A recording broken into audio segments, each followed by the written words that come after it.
Hello friends and my dear students, आज हम इस वीडियो में बात करेंगे कि पार्किंसन क्या होता है। पार्किंसन के साइन एंड सिम्टम्स की बात करेंगे, उनको हम कैसे ट्रीट कर सकते हैं, यानी कि एंटी पार्किंसन ड्रग्स कौन कौन से होते हैं, इनका एडवर्स इफेक्ट क्या होता है एंड मैकेनिज्म ऑफ एक्शन क्या होता है।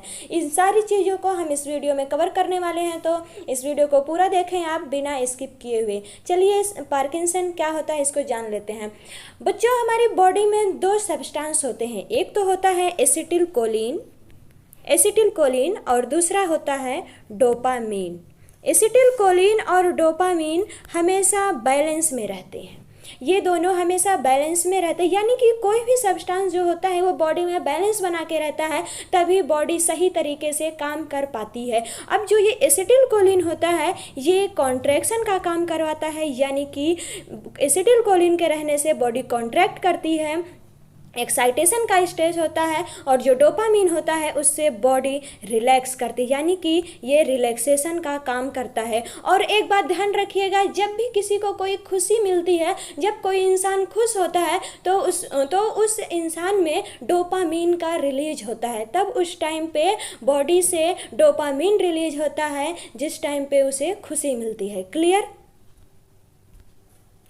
अब जो ये एसिटिलकोलिन और डोपामीन होते हैं ये दोनों बैलेंस बना के रहते हैं, बट जब ज़्यादा उम्र के साथ जब इंसान बुढ़ापे के स्टेज में जाने लगता है तो उस केस में इन दोनों का बैलेंस बिगड़ने लगता है। जब एसिटिलकोलिन का बैलेंस ज़्यादा हो जाता है और डोपामीन का बैलेंस कम हो जाता है तो उस कंडीशन में पार्किंसन होने लगता है, यानी कि उसके हाथ पैर में कंपन होने लगता है, हाथ पैर कांपने लगता है, और एक ऐसी कंडीशन भी आती है जब पूरा शरीर ही कांपने लगता है, यानी कि डोपामीन की कमी हो जाती है, जिसे हम पार्किंसन डिसऑर्डर कहते हैं। क्लियर इतनी बातें? अब बात करते हैं इसके साइन एंड सिम्टम्स की।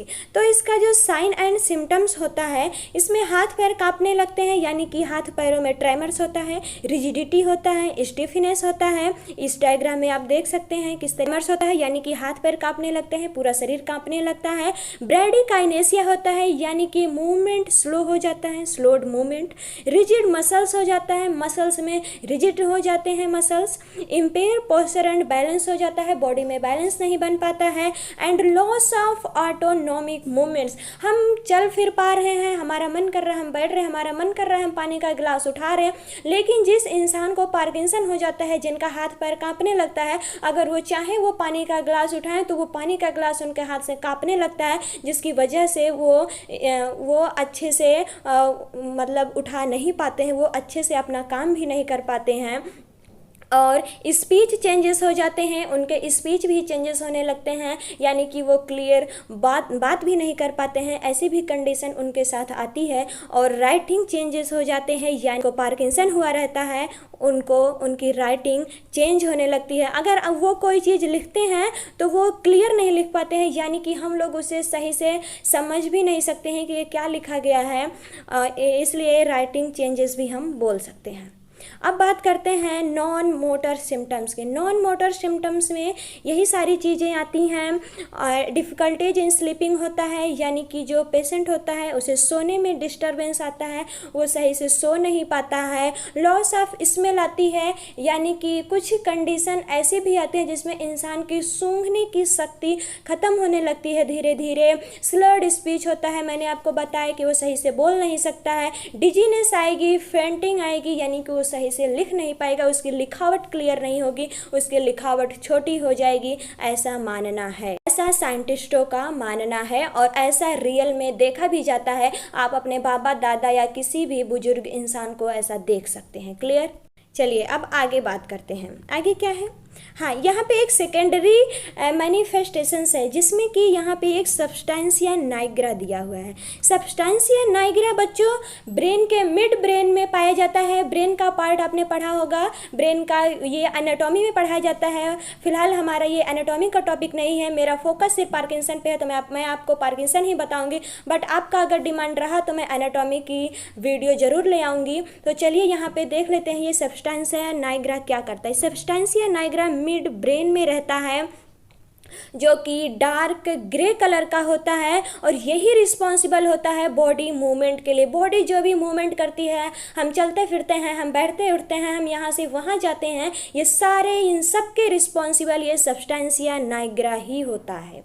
क्लियर। सब्सटेंसिया नाइग्रा अगर किसी कारणवश डिग्रेड होने लगे, यानी कि इसका डीनेचर होने लगे, तो डोपामीन भी धीरे धीरे ख़त्म होने लगता है, जिसके कारण से पार्किंसन डिजीज डेवलप हो जाती है। क्लियर।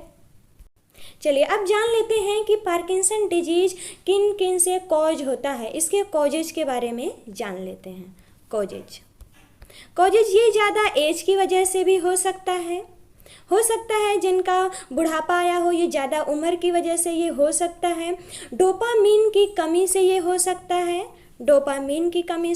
है, डीनेचरेशन ऑफ डोपामीन। क्लियर।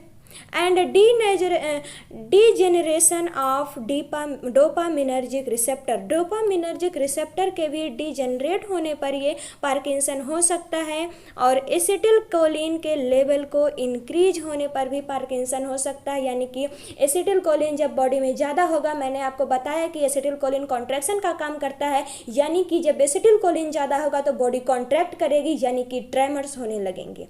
और ये बच्चों एक जेनेटिक फैक्टर भी होता है, ये जेनेटिक फैक्टर की वजह से भी हो सकता है, ज़्यादा एज की वजह से हो सकता है, और एक इसका मेजर कॉज है जो कि मोर अल्कोहल कंजप्शन है। जो व्यक्ति ज़्यादा अल्कोहल को कंजप्ट करता है, जो ज़्यादा अल्कोहलिक पेशेंट होते हैं, जो ज़्यादा अल्कोहल लेते हैं, उनको भी ये पार्किंसन होने का खतरा रहता है। क्लियर।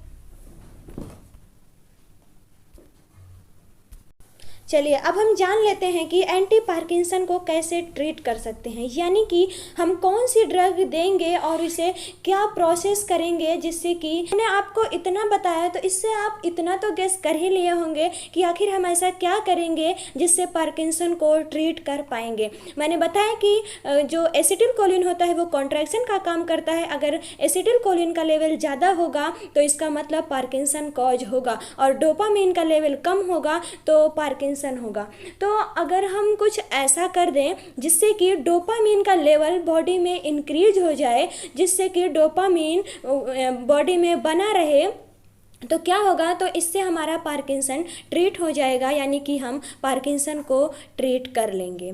तो यहाँ पे देखिए, drugs acting on dopaminergic system, यानी कि हम ऐसा ड्रग देंगे जो कि डोपामीन के लेवल को बॉडी में बनाए रखे, जिससे कि डोपामीन कम ना हो और पार्किंसन से रिलीफ मिले। तो यहाँ पे हम डायरेक्ट डोपामीन नहीं देंगे, क्योंकि डोपामीन जो होगा वो जाके मेटाबोलाइज हो जाएगा और कोई भी एक्शन नहीं कर पाएगा, वो उसका एक्सक्रीशन हो जाएगा। इसलिए हम डोपामीन का प्रिकर्सर देते हैं। प्रिकर्सर हम जो देंगे वो इनएक्टिव फॉर्म में होगा, उसका डोपामीन का प्रिकर्सर लीवोडोपा होगा, और लीवोडोपा जब डोपा डीकार्बोक्सिलेज होगा तो वो डोपामीन में कन्वर्ट हो जाएगा और डोपामीन ब्रेन में बना रहेगा। और डोपामीन जो होगा वो D2 रिसेप्टर के साथ इंटरेक्ट करेगा और पार्किंसन के सिम्टम से रिलीफ दिलाएगा। क्लियर। अब यहाँ पे पेरिफेरली डीकार्बोक्सिलेज इनहिबिटर में आता है कार्बिडोपा एंड बेंसेराजिड। डोपामिनर्जिक एगोनिस्ट की बात करें तो इसमें आता है ब्रोमोक्रिप्टाइन एंड रोमिनिलरोल एंड प्रोमिनाक्सोल। ठीक है। क्लियर। इसमें माओ बी इनहिबिटर देते हैं बच्चों। जो माओ ए इनहिबिटर होता है और जो माओ बी इनहिबिटर होते हैं वो होते हैं सेलेजेलिन एंड रासाजेलिन। माओ ए जो एंजाइम होता है वो न्यूरोट्रांसमीटर के अंदर में जो न्यूरॉन्स के अंदर जो न्यूरोट्रांसमीटर होते हैं उसको डिग्रेड कर देते हैं उसको, यानी कि वहाँ पे ख़त्म कर देते हैं, जिससे कि जो न्यूरोट्रांसमीटर होता है वो अपना एक्शन शो नहीं कर पाता। इसलिए हम माओ ए एंड माओ बी का इनहिबिटर देंगे जो कि कि है सेराजेलिन एंड रेसाजेलिन, जिसकी वजह से माओ ए एंड माओ बी अपना काम नहीं कर पाएंगे, वो न्यूरोट्रांसमीटर को डिग्रेड नहीं कर पाएंगे और डोपामीन अच्छे से बना रहेगा। यहाँ पे जो हमारा न्यूरोट्रांसमीटर यूज होगा वो होगा डोपामीन। यहाँ पे हम डोपामीन की बात कर रहे हैं इसलिए डोपामीन हो। और अब बात करें कॉम्ट इनहिबिटर को, तो जो कॉम्ट इनहिबिटर होते हैं वो न्यूरॉन्स के साइनेप्स में जो न्यूरोट्रांसमीटर रिलीज हुआ रहता है उसको डिग्रेड कर देते हैं। यानी कि ये अगर हमारा न्यूरोट्रांसमीटर है दोनों, तो यहाँ पे फॉर एग्जांपल अगर यहाँ पे ये डोपामीन है, यहाँ पे ये डोपामीन रिलीज हुआ, यहाँ पे कॉम्ट इनहिबिटर होते, यहाँ पे कॉम्ट एंजाइम होते हैं जो कि इसको डिग्रेड कर जाते हैं, इसको खा जाते हैं। तो अगर हम इनका इनहिबिटर दे देंगे तो ये इनहिबिट ही रहेंगे, यानी कि जो साइनेप्स में न्यूरोट्रांसमीटर आएगा, यानी कि डोपामीन जो न्यूरोट्रांसमीटर हमारा है जो साइनेप्स में आएगा उसे ये डिग्रेड नहीं कर पाएंगे और डोपामीन का लेवल बॉडी में बना रहेगा। इससे हम पार्किंसन को ट्रीट कर पाएंगे। क्लियर? और जो कॉम्ट इनहिबिटर के ड्रग्स होते हैं वो होते हैं इंटैकापोन एंड टॉल्कापोन। ये सारे ड्रग्स जो होते हैं ये बहुत ही इम्पॉर्टेंट ड्रग्स हैं, ये जीपैट के एग्ज़ाम में भी कई बार पूछे गए हैं। और जो डोपामीन का फैसिलिटेटर होता है, डोपामीन का फैसिलिटेटर एमेंटाडीन, यानी कि ये डोपामीन का सपोर्टर होगा, उसे फैसिलिटेट करेगा। क्लियर? अब बात करते हैं drugs acting on cholinergic system.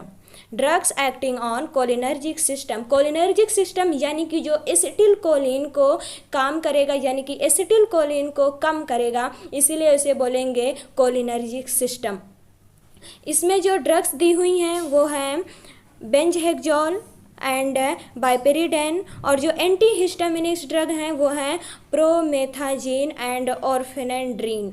Anti histamine हम तब देते हैं जब बॉडी में हर चीज़ का सिक्रीशन ज़्यादा हो जाता है, जो भी फ्लूइड्स होते हैं वो ज़्यादा सिक्रीशन उनका होने लगता है, इसलिए वहाँ पे हम एंटी हिस्टामिनिक ड्रग देते हैं ताकि ज़्यादा सिक्रीशन ना हो और अच्छे से हम पेशेंट को ट्रीट कर सकें। चलिए अब बात करते हैं हम मैकेनिज्म ऑफ एक्शन की। तो लीवोडोपा का जो मैकेनिज्म ऑफ एक्शन होता है, मैंने आपको बताया जब ये पहली बात तो ये ओरली लिया जाता है। जब ये ओरली लिया जाएगा तो इसका फर्स्ट पास मेटाबॉलिज्म होता है। आपको ये बात पता होनी चाहिए कि जो भी ड्रग्स ओरली ली जाती हैं उनका फर्स्ट पास मेटाबॉलिज्म होता है। तो जब यहाँ पे हम लीवोडोपा लेंगे, यानी कि ये हमारा लीवोडोपा है, जब हम लीवोडोपा लेंगे तो इसका डोपा डी कार्बोक्सिलेज होगा। जब डोपा डी कार्बोक्सिलेज होगा तो वो डोपामीन में कन्वर्ट हो जाएगा, यानी कि बॉडी में डोपामीन बना रहेगा, सीएनएस में डोपामीन बना रहेगा वो।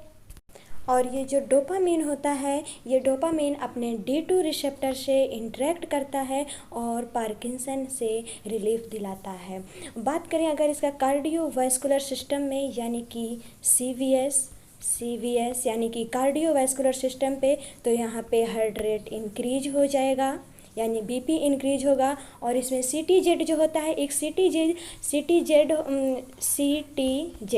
जो कि ब्रेन में पाए जाने वाला एक हिस्सा है। अगर कोई पर्सन है, आपने देखा होगा कि जब वो ट्रैवल करते हैं तो उस दौरान उन्हें वॉमिटिंग एंड नोजिया आता है, तो ये CTZ ही होता है। जब ये CTZ एक्टिव हो जाता है तो ये वॉमिटिंग एंड नोजिया करवाता है।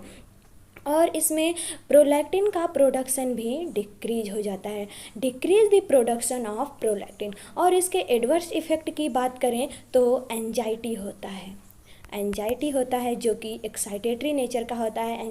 एंजाइटी का मतलब टेंशन, वरी एक्सेट्रा। क्लियर? अगर आपको वीडियो थोड़ा सा ही पसंद आए और यूजफुल लगे तो आप वीडियो को लाइक, सब्सक्राइब एंड शेयर ज़रूर करें। और अगर वीडियो से रिलेटेड कोई भी क्वेश्चन हो तो आप हमारे कमेंट बॉक्स में कमेंट करके बता सकते हैं। Thank you so much friends, bye bye, take care.